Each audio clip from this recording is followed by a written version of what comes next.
Hello बच्चों, स्वागत है आपके अपने चैनल जगबोर्ड प्रिपरेशन में। बच्चों, आज की वीडियो में हम लोग देखने वाले हैं क्लास 12th का हिस्ट्री का दूसरा गैस किया हुआ मॉडल क्वेश्चन, जो आप लोग के एग्जाम के लिए बहुत इंपॉर्टेंट है।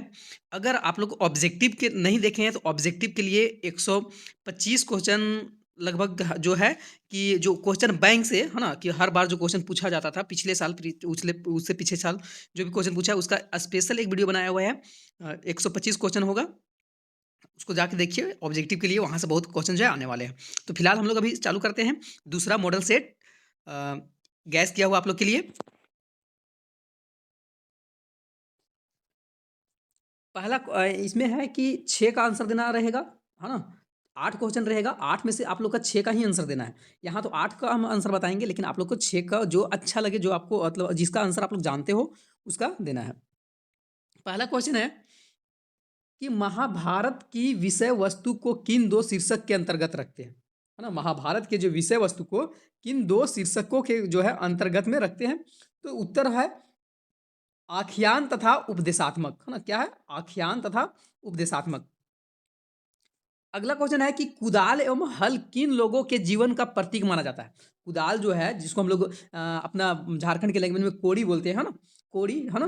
कुदाली को कुदाल एवं हल किन लोगों के जीवन का प्रतीक माना जाता है। तो कुदाल पहाड़ियाँ लोग जो रहता है पहाड़ में लोगों का, तथा हल जो है वो संथाल के जीवन का प्रतीक माना जाता है। आगे है तीसरा नंबर क्वेश्चन कि बम्बई में, है ना, बम्बई जो है, बम्बई जो कि अभी मुंबई हो गया है ना, बम्बई में गेटवे ऑफ इंडिया कब व किसके स्वागत में बनाया गया था, ना। बम्बई जो है अभी, जिसको अभी हम लोग मुंबई बोलते हैं, है ना, वो बम्बई जो है, बम्बई में गेटवे ऑफ इंडिया है ना, उसका जब कब मतलब कि और किसके स्वागत में जो है वो बनाया गया था ना। तो बम्बई में जो गेटवे ऑफ इंडिया जो है 1911 ईस्वी में बनवाया गया था, और ब्रिटेन के राजा जॉर्ज पंचम वो उस उनकी पत्नी जो है ना, पत्नी के स्वागत के लिए वो बनवाया गया था।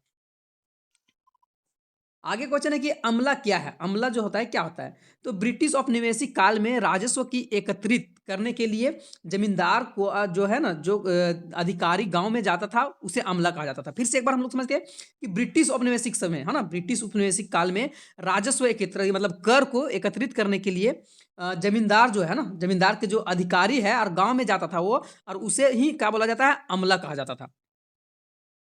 पांचवा नंबर क्वेश्चन है कि फ्रांसीसी यात्री जो है बर्नियर, है ना, फ्रांसवा बर्नियर। तो फ्रांसीसी यात्री फ्रांसवा बर्नियर के अनुसार जो है भारत तथा यूरोप के मध्य मूल्य असमानताओं में से एक कौन सी थी, है ना।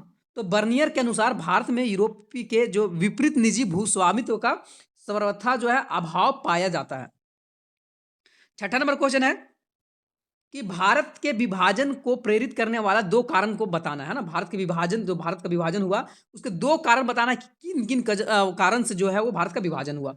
तो भारत के विभाजन को प्रेरित करने वाला दो कारण, पहला जो है अंग्रेजों की फूट डालो और शासन करो नीति, और भारत के विभाजन के लिए सबसे अधिक उत्तरदायी जो था वो दूसरा मुस्लिम लीग की भूमिका, है ना।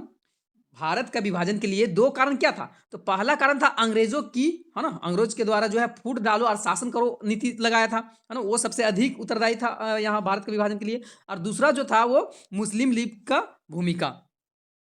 सातवां नंबर क्वेश्चन है कि किन्हीं दो स्मृतियों का नाम लिखना है ना। तो दो स्मृति, एक हो गया मनु स्मृति और दूसरा ग्यालवय स्मृति, है ना। आगे आठवां नंबर क्वेश्चन है कि गौपुरम से आप क्या समझते हैं। मोस्ट वीवीआई क्वेश्चन है ना, मोस्ट वीवीआई क्वेश्चन है। गौपुरम जो है मोस्ट वीवीआई क्वेश्चन है। ये हम ऑब्जेक्टिव में भी बताए हैं। ऑब्जेक्टिव में 125 जो है प्रीवियस ईयर क्वेश्चन जो था उसको हम लोग गैस करके तो आप लोग के लिए वीडियो बनाए हैं। सबसे ज़्यादा व्यू वही वीडियो में होगा, आप लोग जाके देखिए। तो गोपुरम जो है मंदिरों के द्वार, है ना, प्रवेश द्वार जो होता है उसको कहा जाता है। गोपुरम किसको बोला जाता है, मंदिरों का प्रवेश द्वार को कहा जाता है। विजयनगर शासकों ने मंदिर में गोपुरम का निर्माण करवाया था, और यह अत्यधिक जो था विशाल एवं ऊंचे होते थे, और यह संभवतः सम्राट की ताकत का याद दिलाता था। जितना ज्यादा ऊंचा होगा ये द्वार उतना ज्यादा ताकतवर वहां का सम्राट होगा, राजा होगा, जो ऊंची मीनार बनाने के सक्षम होते थे। तो ये तो आप लोग के लिए रहा। दो दो नंबर का क्वेश्चन था, जिसमें कि 6 का ही आंसर देना। अभी 8 का बताइए, लेकिन 6 का ही आंसर देना है, याद रखिएगा। अगला जो है वो खंड ख में जो है लघु उत्तरीय प्रश्न है, ये इसमें भी 6 का ही आंसर देना है ना। अभी 8 का आंसर हम बताएंगे, लेकिन 6 का ही जो आपको अच्छा लगे उसका 6 का ही आप लोग के एग्जाम में आंसर देना रहेगा। तो क्या है पहला क्वेश्चन कि मोहनजोदड़ो को सार्वजनिक स्नानागार के विषय में लिखिए, है ना। मोहनजोदड़ो में जो नहाने के लिए जो विशेष, है ना, स्नानागार बनाया गया था, उसके बारे में बोला है कि बताइए, उसके बारे में लिखिए कुछ, है ना। तो मोहनजोदड़ो में बना सार्वजनिक स्नानागार अपना विशेष महत्व रखता था। यह सिंध घाटी जो है, सिंधु घाटी होना चाहिए, सिंध घाटी के लोगों को कला का अद्वितीय नमूना था, है ना। ऐसा अनुमान है कि स्नानागार तालाब धार्मिक अवसर पर आम जनता के नहाने का प्रयोग में लाया जाता था। और यह तालाब इतना मजबूत बना हुआ था कि इसकी दीवार काफी चौड़ी थी, है ना, काफी चौड़ी बनी हुई थी, जो कि पक्की ईंटों की और विशेष प्रकार के सीमेंट का मतलब यहाँ प्रयोग किया गया था, ताकि जो है पानी जो है अपने आप से बाहर न निकल सके। तालाब जो था, स्नानागार में नीचे उतरने के लिए सीढ़ी बनाया गया था ना, माँ बनी हुई थी, मतलब सीढ़ी बनाया गया था, और वहां से पानी निकलने के लिए नाली भी बनाया गया था।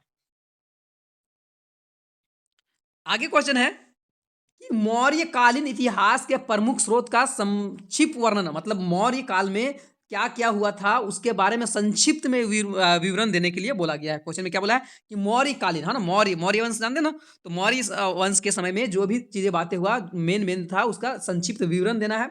तो मौर्यकालीन इतिहास के प्रमुख स्रोत का विवरण निम्नलिखित है। पहला क्या था, मेगस्थनीज की इंडिका, है ना, इंडिका एक किताब है ना, मेगस्थनी के द्वारा जो इंडिका लिखा गया था। तो मौर्यकालीन भारत के विषय में ज्ञान प्राप्त करने के लिए मेगस्थनीज द्वारा रचित इंडिका का एक महत्वपूर्ण ग्रंथ है, जिससे तत्कालीन शासक व्यवस्था, सामाजिक, राजनीतिक व आर्थिक अवस्था जो है पर महत्वपूर्ण विवरण मिलता है।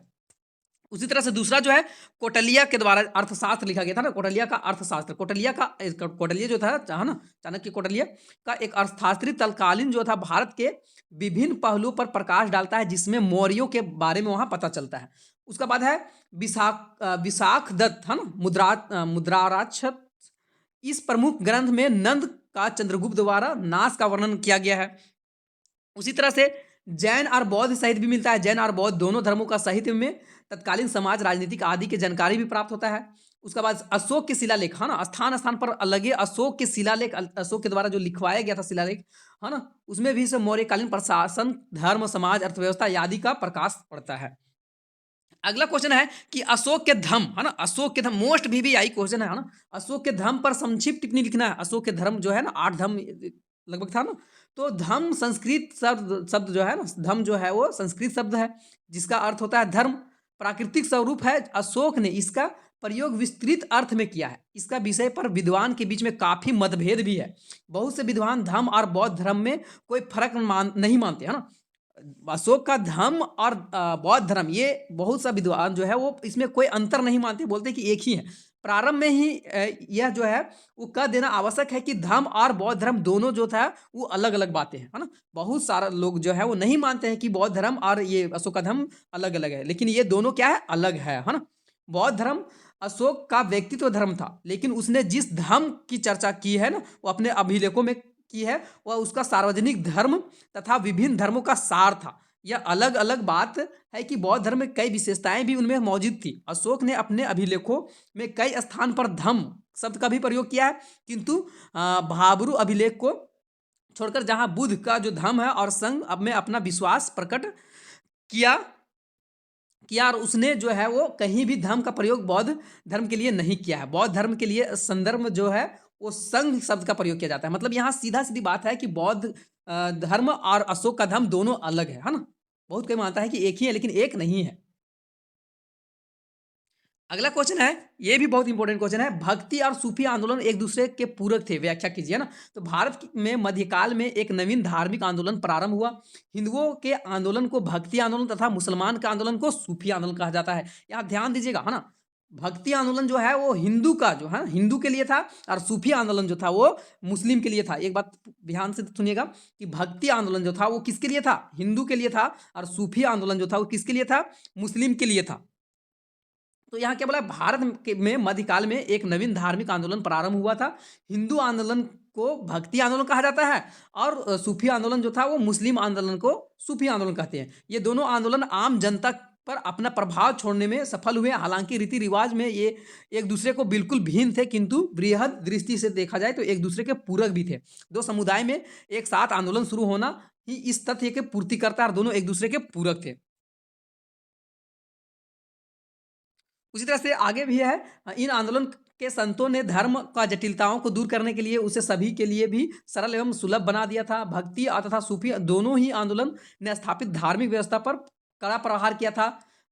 दोनों ही आंदोलन में गरीब, लाचार और बेबस लोगों की ओर विशेष ध्यान भी दिया गया था। संतों एवं सूफियों की वाणी घर-घर तक पहुँच गई थी। संतों का जीवन अत्यंत सादा और आदर्शों से भरा हुआ था और नृत्य एवं संगीत जो था ईश्वर से प्रेम करने के साधन भी बन गया था। आगे क्वेश्चन बोला है कि लक्ष्मीबाई कौन थी? उनके बारे में पूरा लिखना है ना? तो झांसी, है ना? झांसी आप लोग नाम सुने हैं, उत्तर प्रदेश में है। तो झांसी की रानी थी लक्ष्मीबाई। अपनी संतान न होने पर उनने जो है एक बच्चे को दत्तक, है ना? पुत्र के रूप में गोद लिया था, है ना? रानी झांसी की रानी जो थी उनका एक भी पुत्र नहीं होने के कारण एक दत्तक पुत्र को अपने गोद ले लेती है तथा झांसी का उत्तराधिकारी घोषित किया जाता है ना? किया था। लेकिन अंग्रेज ने उनके उत्तराधिकारी को घोषणा का अधिकार को मान्यता नहीं दी, है ना? यहाँ बात समझिएगा। झांसी जो थी, है ना? झांसी उत्तर प्रदेश की रानी थी और अपना संतान नहीं होने के कारण वो क्या करती है, एक बच्चे को, दत्तक पुत्र को क्या करती है, गोद लेती है तथा उसे झांसी का उत्तराधिकारी घोषित कर देती है वो, है ना? लेकिन वहाँ अंग्रेज जो था कि उसको उत्तराधिकारी घोषणा का अधिकार को वह मान्यता नहीं दिया वहाँ का अंग्रेज लोग। इसी कारण वह 1857 का विद्रोह के दिनों में जो है अंग्रेजी जो सेनाओं से जूझ पड़ी और उसने नाना साहिब के विश्वसनीय सेनापति तात्या टोपे और अफगान के सरदार जो था मदद मिला और ग्वालियर पर अपना अधिकार स्थापित कर लिया। अंत में जो था कि अंत में कालपी के स्थान पर वह अंग्रेजों से संघर्ष करती हुई और वीर गति को प्राप्त हो जाती है और उनका संघर्ष सभी के लिए प्रेरणा मानी जाती है।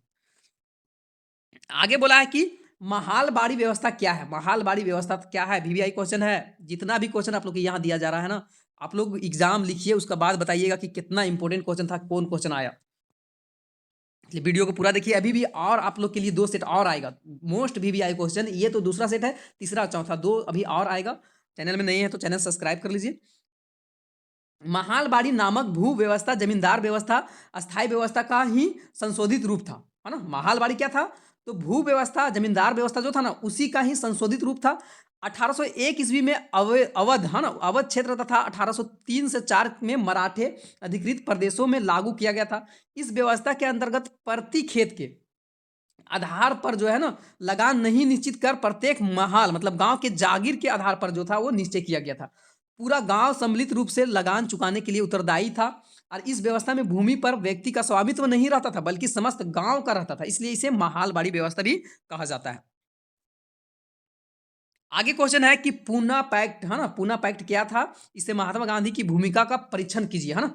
तो सांप्रदायिक पंचाट के विरुद्ध में भारत के प्रमुख नेता डॉक्टर राजेंद्र प्रसाद, डॉक्टर मनमोहन मालवीय, है ना? मदन मोहन सॉरी, घनश्याम दास बिड़ला, राजा गोपालाचार्य और डॉक्टर भीमराव अंबेडकर ने पूना पैक्ट एकत्र होकर विचार विनिमय किया था और उन्होंने गांधी जी का डॉक्टर भीमराव अंबेडकर, है ना, की स्वीकृति का एक समझौता तैयार किया था जो कि पूना पैक्ट समझौता कहलाता है। इसे ब्रिटिश सरकार ने मान भी लिया था, है ना? और इसका क्या क्या शर्त था वो शर्त हम लोग देख लेते हैं। ज्यादा नहीं, 2-3 शर्त देख लेंगे, आप लोग पढ़ लीजिएगा।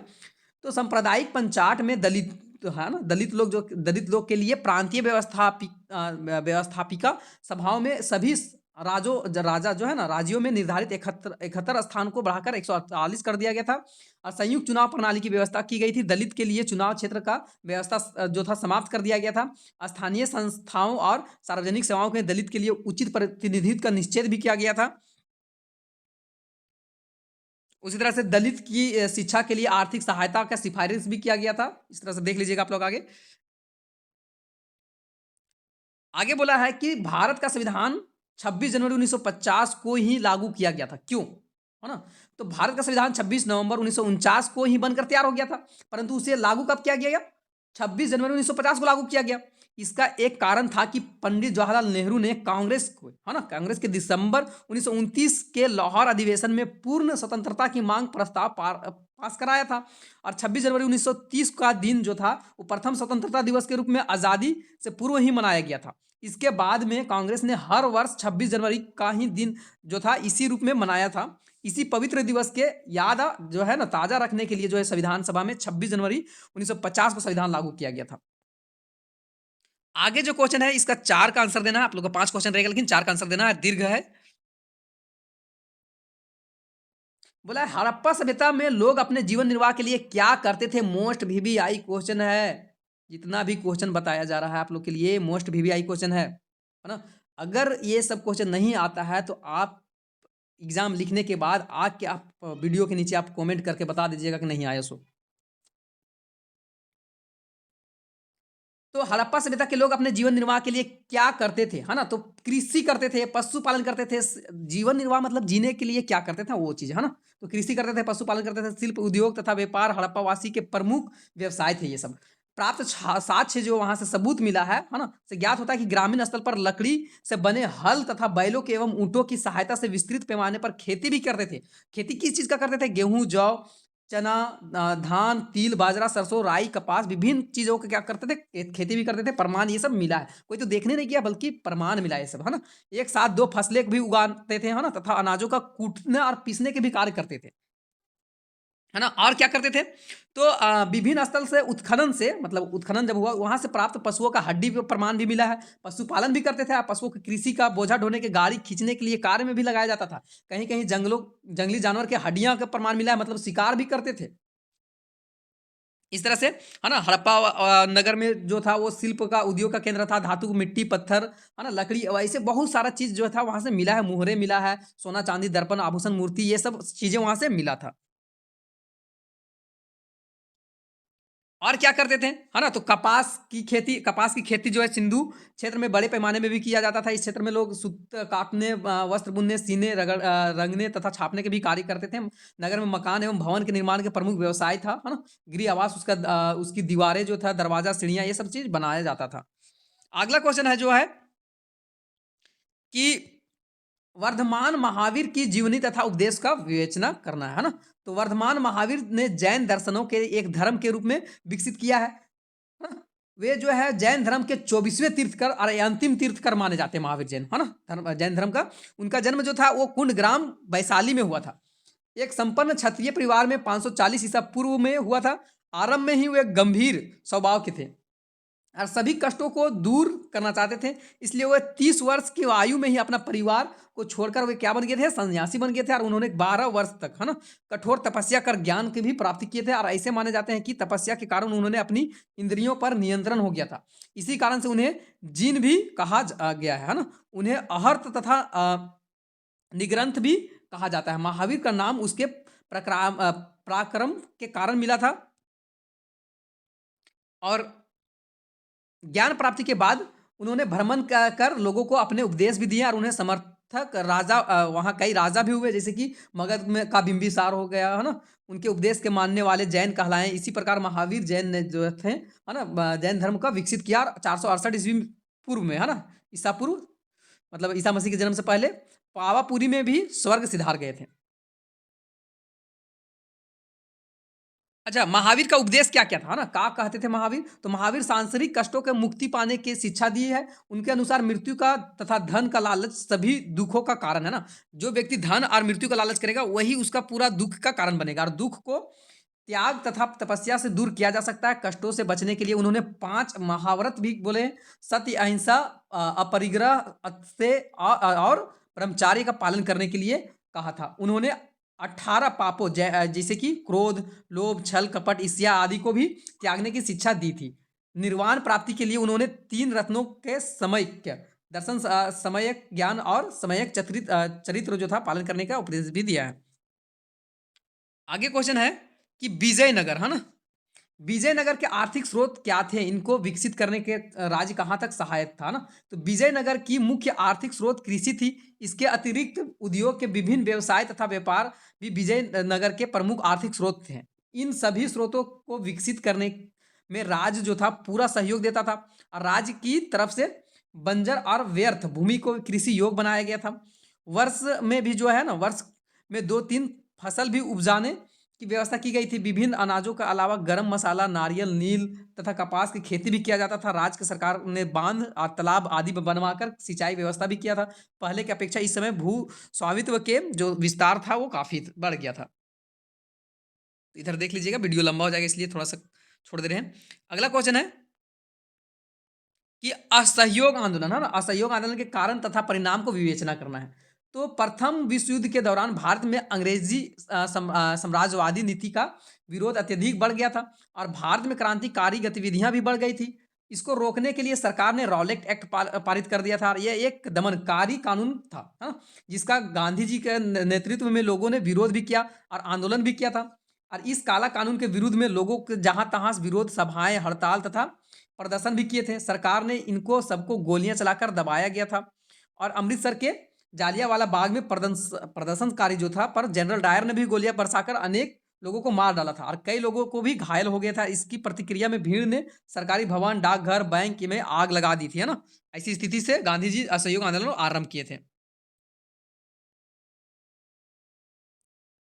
अब इसमें क्या हुआ था असहयोग आंदोलन में 1920 से 22 में क्या हुआ था? तो इसका उद्देश्य बहिष्कार नीति था, है ना? सब कोई बहिष्कार करने लगे थे, स्कूल छोड़ देने लगे थे, कॉलेज, दरबार, समारोह, उपाधि जो सब चीज वापस करने लगे थे। अब इसका परिणाम क्या हुआ था? तो असहयोग आंदोलन पूरी तरह से सफल हुआ, परंतु चौरा चौरी कांड जो हो गया उसके कारण जो है महात्मा गांधी ने वापस इसको, है ना, इस आंदोलन को वापस ले लिया। आगे है क्वेश्चन कि 1857 के विद्रोह, है ना, 1857 के विद्रोह के क्या कारण था? तो 1857 के विद्रोह का पहला कारण जो निम्नलिखित कारण है ना, 6 वर्गों में बांटा गया है। तो राजनीतिक कारण क्या था? ईस्ट इंडिया कंपनी ने भारत में जो है वर्ष 1757 से 1857 तक षड्यंत्र युद्ध, है ना, या फिर तो संधियों के द्वारा साम्राज्यवादी नीति को अपनाई थी।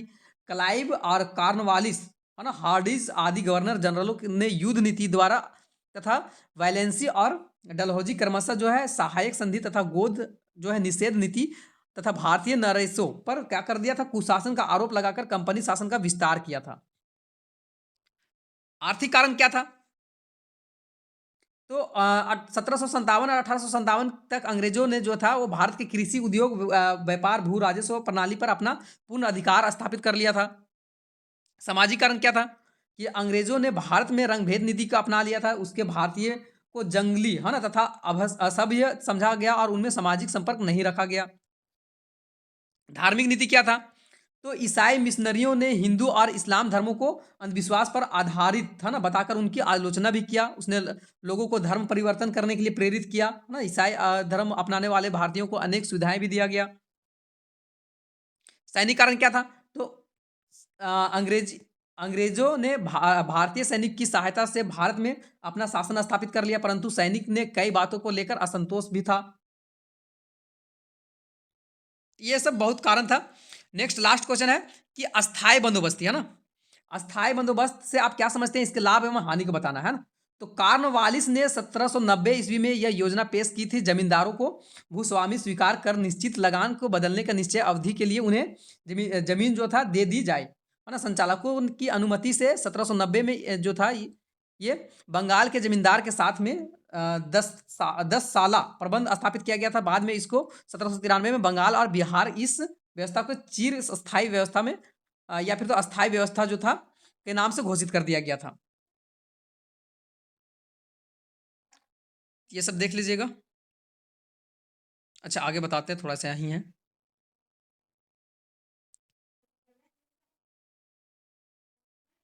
अब इसमें क्या हुआ था कि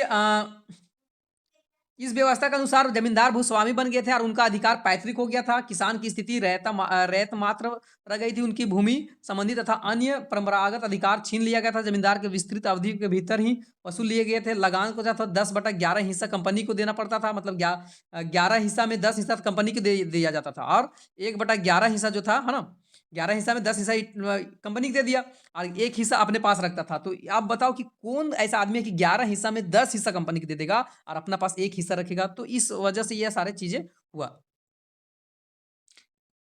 तो इसमें इतना ही।